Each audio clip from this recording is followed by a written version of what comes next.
ఏంటిది? ఇది ఐస్ క్రీమా? ఇది ఐస్ క్రీమ్ కాదు, ఇది యమ క్రీమ్. ఓకే, యమ క్రీమ్ అంటారు. యమలీల సినిమా గుర్తుందా మీకు? ఆయన హిమ క్రీమ్ అంటాడు, నేను యమ క్రీమ్ అంటున్నా. యమ క్రీమ్ ఎందుకంటే ఇది తింటే మనం డైరెక్ట్లీగా తొందరగా యముడి దగ్గరికి వెళ్తాం. ఎందుకంటే ఇది ఐస్ క్రీమ్ కాదు.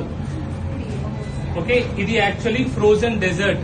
అందుకే మీకు ఎక్కడ కూడా ఐస్ క్రీమ్ అని రాసి ఉండదు ఇందులో. ఓకే, ఇది ఐస్ క్రీమ్ కాదు, దిస్ ఇస్ ఫ్రోజన్ డెజర్ట్. ఇందులో ఏమేమి ఉంటది మీరు ఒకసారి ఇంగ్రీడియంట్స్ చూస్తే, నీళ్లుంటాయి, లిక్విడ్ గ్లూకోజ్ ఉంటది, షుగర్ ఉంటది, పామ్ ఆయిల్ ఉంటది. Palm oil, okay. నూనె తెలుసు కదా మీకు?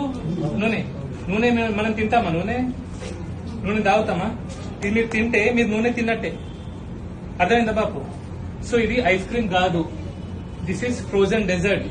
ఇది ఆరోగ్యానికి మంచిది కాదు. జనరల్లీ ఐస్ క్రీమ్ లో కూడా చక్కెర ఉంటే అది ఆరోగ్యానికి మంచిది కాదు. అలాంటిది ఇందులో పామ్ ఆయిల్ ఉంది. ఓకే, సో ఎక్కువ గనం తింటే మంచిది కాదు.